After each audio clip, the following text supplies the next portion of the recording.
Now shifting focus, a high-intensity rescue operation is underway in Uttarkashi's flood-hit Dharali village. Remember, this is where a cloudburst and subsequent landslides have left behind a trail of destruction.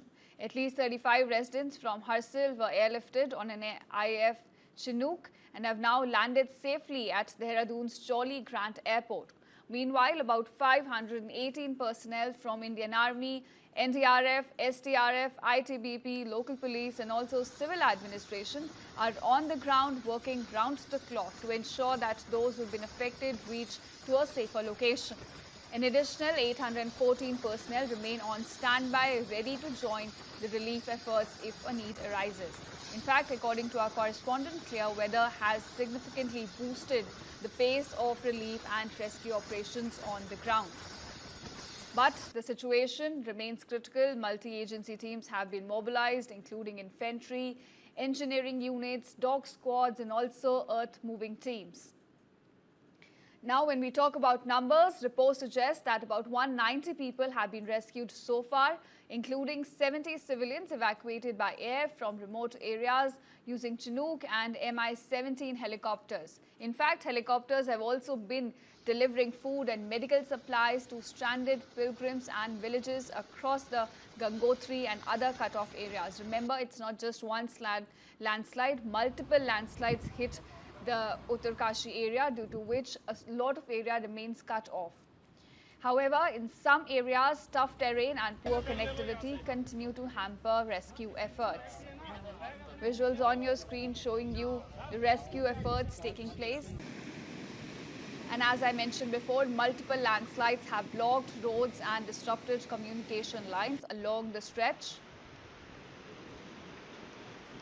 In fact, drone visuals now which News 9 has accessed, they reveal the extent of devastation that the landslides have left in the area. Buildings flattened, roads ripped apart and mudslides as deep as 50 feet swallowing entire stretches.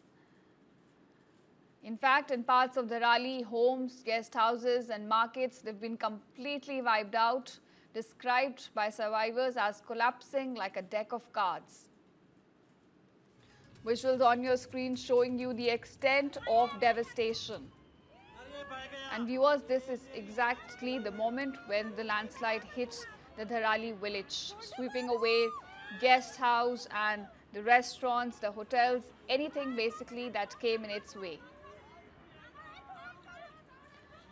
But now, experts suggest that a glacial collapse or a glacial lake breach upstream rather than initially suspected cloudburst likely triggered the flash flood that ravaged the Dharali village. So essentially now we've given to understand that it was not a cloudburst but a glacier collapse or a glacial lake breach that caused this disaster. According to experts, only very light to light rain was observed in the affected area over 24 hours. In fact, the highest rainfall recorded anywhere in Uttarkashi at that point of time was merely 27 millimeter at the district headquarters. So this volume is insufficient to trigger floods of such severity, which basically suggests that a powerful event such as a glacier burst was behind this disaster. Visuals on your screen showing you the extent of devastation.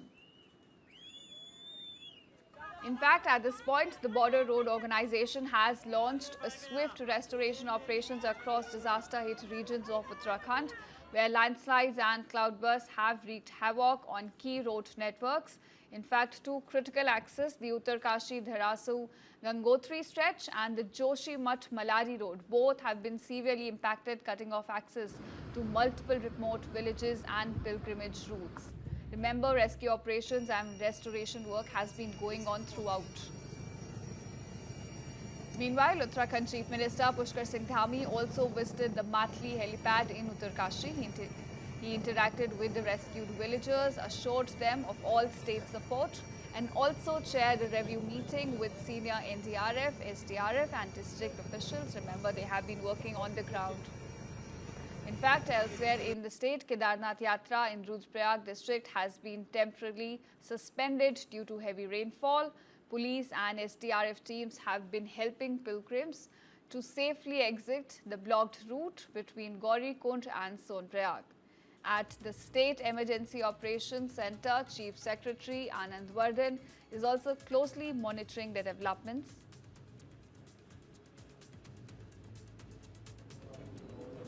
NDRF DIG Gambhir Singh Chauhan has also confirmed that helicopter services have been fully activated. Remember all these developments coming in after the special review meeting that was taken by the Chief Minister with the NDRF and SDRF officials.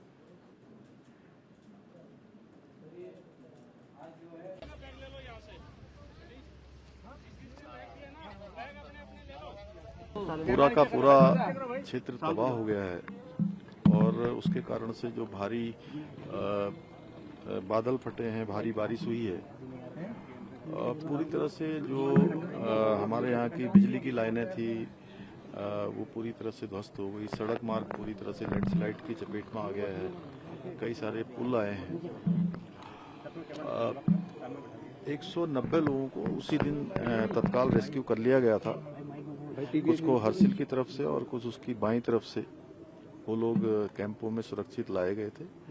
आज प्रातःकाल से ही helicopter से और चिन्यूक से सभी को निकालने की प्रक्रिया प्रारंभ हुई और अभी तक इस समय 3 बजे तक 274 लोगों को रेस्क्यू किया जा सका। उत्तराखंड के उत्तरकाशी में आई त्रासदी को लेकर लगातार जो रेस्क्यू ऑपरेशन है, बचाव कार्य है, वो हमारी फोर्सेस के द्वारा लगातार किया जा रहा है। और मौके पर अगर हम बात करें हमारी डिफेंस फोर्सेस की, तो भारतीय सेना के 225 से ज्यादा जो जवान हैं वो वहां मौके पर तैनात हैं।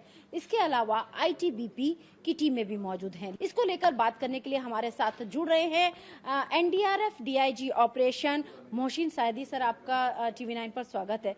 सर, हम देख रहे हैं लगातार तस्वीरें आ रही हैं, रेस्क्यू ऑपरेशन किया जा रहा है, भयावह तस्वीरें हमने देखी और लगातार फोर्सेस बनी हुई हैं। एनडीआरएफ की महत्वपूर्ण भूमिका है इस पूरे रेस्क्यू ऑपरेशन में। सर, किस तरीके से काम किया जा रहा है अभी?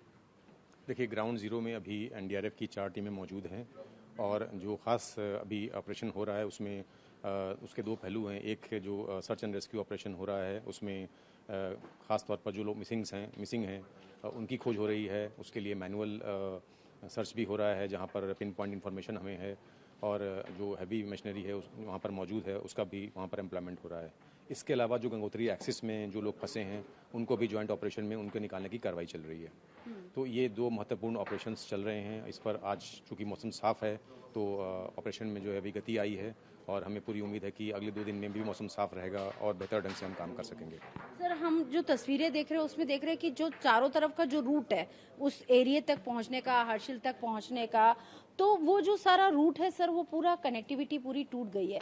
तो ऑपरेशन करने में काफ़ी प्रॉब्लम आ रही है। तो किस तरीके से अगर हम कहें कि पहुंचा कैसे जा रहा है और फिर लोगों को निकाला किस तरीके से जा रहा है? जी बिल्कुल, ये एक चैलेंज रहता है हमेशा और इसलिए जो हमारे रेस्क्यूअर्स हैं वो फिट हैं और टेरेन मूवमेंट करना पड़ता है। कई बार हैवी इक्विपमेंट्स लेकर के वो कार्रवाई यहाँ पर हो रही है।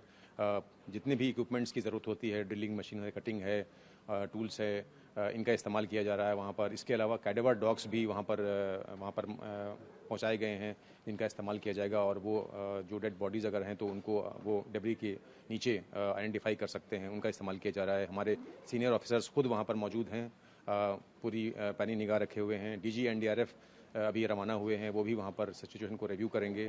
तो पूरी तरह से जो है एक अच्छे समन्वय के साथ ये कार्रवाई की जा रही है। सर, ये कार्रवाई की जा रही है। यहाँ पर सर हम एक पूरा ग्राफिक्स भी देख रहे हैं कि एनडीआरएफ किस तरीके से पूरे ऑपरेशन को लीड कर रही है। कहाँ सर आपकी टीमें तैनात हैं और कहाँ से आगे फ्यूचर की तैयारी है? क्योंकि सर ये ऑपरेशन अपने आप में बहुत बड़ा है क्योंकि त्रासदी बहुत बड़ी है। जी, तो ये आप देख रहे हैं जो उत्तराखंड का मैप है, इसमें उत्तराखंड में हमारी 18 टीम, एक पूरी डेडिकेटेड बटालियन मौजूद है, 15 बटालियन एनडीआरएफ। इसमें मानसून में खास तौर पर चूंकि भारी बारिश होती है, पहाड़ी क्षेत्र है, वहाँ पर लैंडस्लाइड्स होते हैं, तो वहाँ पर हम प्री पोजिशनिंग करते हैं। कुल हमारी 8 टीम ऑलरेडी प्री पोजिशनड है और ये जो घटना हुई है जैसे आप देख रहे हैं 4 टीम धराली में पहुँचाई गई है। उसके अलावा जो भी एक्सेस है जहाँ पर एयरपोर्ट्स हैं वहाँ पर हमारी टीम मौजूद है ताकि अगर एडिशनल टीम्स की ज़रूरत होती है तो उनको वहाँ से रवाना कर सकते हैं। और ख़ास तौर पर उत्तराखंड से बाहर भी चंडीगढ़ में और हिंडन एयरपोर्ट पर भी हमारी टीमें तैनात की गई हैं, रखी हुई हैं, रेडीनेस में है वो कि अगर ज़रूरत पड़ेगी तो उनको भी वहाँ से डायरेक्ट एयरलिफ्ट किया जा सकता है। रेस्क्यू ऑपरेशन काफी तेज किया जा रहा है। इस वक्त हम मताली में मौजूद और आप देखेंगे हेलीकॉप्टर अभी अभी यहाँ आ जाए है। हर्षिल और धराली में जो भी लोग फंसे हुए हैं उन लोगों को वहां से लेकर के यहाँ पर ला रहे हैं और उसके बाद यहाँ पर उन लोगों को जो लोग अगर घायल तो फर्स्ट एड भी दी जा रही है। इसके अलावा जो एनडीआरएफ एसडीआरएफ की टीम है उनको भी यहाँ से लेकर जा रहे हैं। आपके सामने महिलाएं हैं, उनको उनके सामान सहित लेकर के आ रहे हैं। जो लोग हर्षिल में फंसे हुए हैं, भैरव घाटी में फंसे हुए हैं, इसके अलावा अगर धराली से जिन लोगों को रेस्क्यू किया जा रहा है वो सभी लोग आपके सामने तस्वीर है कि किस तरीके से 7 हेलीकॉप्टर, 1 चिनूक, ये लोग लगे हुए हैं और लगातार लोगों को रेस्क्यू करके आ रहे हैं। एनडीआरएफ की टीम भी यहाँ पर मौजूद है और आप देखेंगे ये वो एनडीआरएफ है जो दिल्ली से आई है और इनके साथ जो डॉग हैं, ये स्पेशल डॉग्स को भी बुलाया गया था, इनको भी रेस्क्यू करके लाया। कहाँ पर फंसे हुए थे आप? भैरव घाटी में। क्या हालात हैं अभी वहाँ पर? सब बराबर है वहाँ, ऐसा कुछ नहीं। अच्छा, फंसे हुए थे आप लोग कितने? 48 घंटे से वहीं पर थे? हाँ, देखिए महिला और पुरुष भी आई हैं। कहाँ पर थे आप लोग? तो भैरव घाटी में। भैरव घाटी में थे। अभी हालात कैसे सामान्य है वहाँ पर? ठीक है फिलहाल। डर लग रहा था? डर तो लगते थे पहले डर लगते थे, हूं तो ठीक है। अब एनडीआरएफ बचा के लेकर के आई है। हाँ जी हाँ जी हाँ जी। तो ये देखिए अभी फिलहाल इन लोगों को यहाँ से लेकर के जा रहे हैं, क्योंकि तुरंत लेकर के आए, तमाम फॉर्मेलिटीज है वो की जाएगी। भैरव घाटी में फंसे हुए थे, डर लग रहा था। जिस तरीके से इन्होंने धराली के सैलाब को सुना, यहाँ पर स्पेशलाइज्ड एनडीआरएफ की टीम आपको दिखा रहे हैं। ये वो टीम है जो बिल्कुल ग्राउंड जीरो पर इस वक्त मौजूद है। हेलीकॉप्टर्स तैयार हैं, इन लोगों को यहाँ से एयरलिफ्ट करके धराली और हर्षिल की तरफ लेके जा रहे हैं। ये वो डॉग्स हैं जिनको स्पेशल दिल्ली से लाया गया है ताकि अगर कोई मलबे में फंसा हुआ है तो उन तक पहुंचा जा सके। यही वो स्पेशलाइज्ड डॉग्स हैं जो इस वक्त अब मलबे से जिंदगी की तलाश करेंगे। एनडीआरएफ लोग जो मलबे में फंसे हुए हैं उनको जिंदा निकालने की कोशिश करेंगे। अगर और कोई भी लोग फंसा हुआ है तो यही डॉग और ये वो टीम है स्पेशलाइज्ड, आप देख सकते हैं, जो अब इनको निकालने की कोशिश करेगी। बहुत तेजी से रेस्क्यू ऑपरेशन चल रहा है और आपको दिखाना चाहेंगे जिन लोगों को रेस्क्यू करके आए हैं ये तमाम लोग हैं जो महाराष्ट्र के रहने वाले हैं और इन सभी को यहाँ रेस्क्यू करके लाया गया। ये तमाम खुशनसीब लोग हैं जो धराली, भैरव घाटी, हर्षिल और गंगोत्री में फंसे हुए थे और वो लोग यहाँ पर फंसे हुए। सर आप कहाँ पर थे? हम हर्षिल में। हर्षिल में। जिस तरीके से तूफान आया, सैलाब आया, उसके बाद से क्या मंजर था, क्या लग रहा था आपको? उसके बाद सब हम लोग ऊपर रेस्क्यू होने ऊपर चले गए थे मिलिट्री एरिया में, काफ़ी हाइट पे, वहाँ एक मंदिर में रात को बिताया। उसके बाद फिर यहाँ से हेलीकॉप्टर से आ गए इधर। खाने पीने की कुछ व्यवस्था आपको हो पाई? ठीक था। अच्छा सर, जिस वक्त सैलाब आया आप लोगों को पता लगा, डर लग रहा था कि कहीं हर्षिल में भी ना हो, क्योंकि हर्षिल में भी दूसरा बात नहीं, हर्षिल में आया था, हर्षिल में का काफ़ी नुकसान हुआ है वहाँ भी, लेकिन हर्षिल में कम हुआ। उधर बगोरी गांव में तो धराली में ज़्यादा हुआ। धराली में ज़्यादा। आप कहाँ के रहने वाले सर? मैं बरेली का रहने वाला। और आपके साथ कौन कौन था आपके परिवार? मेरी मिसेस थी और मेरी बहन थी। तो ये हर्षिल में फंसे हुए थे। आपसे बात कर, मैम आप कहाँ पे? अच्छा अच्छा। हाँ। तो जब सैलाब आया, प्रलय आई इस तरीके से, तो डर लग रहा था मैम, क्या नहीं, माहौल था? हमें जैसे पता चला हम लोगों ने फटाफट अपना थोड़ा सा सामान निकाला जो बहुत जरूरी था, वो सामान निकाला और हम लोग रुके थे आमा डिक्के में। बस हमने निकाला, आधे घंटे में हम वहाँ से निकल लिए और आमा डिक्के जो है पूरी तरह से जो है खत्म हो गया।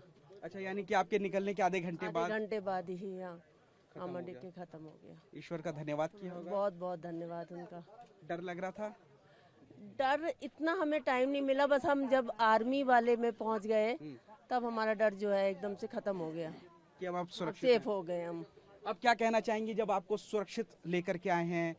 मगर सबने बहुत हेल्प करी है, सब मिलिट्री ने, हमें कोई दिक्कत नहीं हुई है। नुकसान बहुत ज्यादा हुआ है मैम? नुकसान धराली में बहुत हुआ है।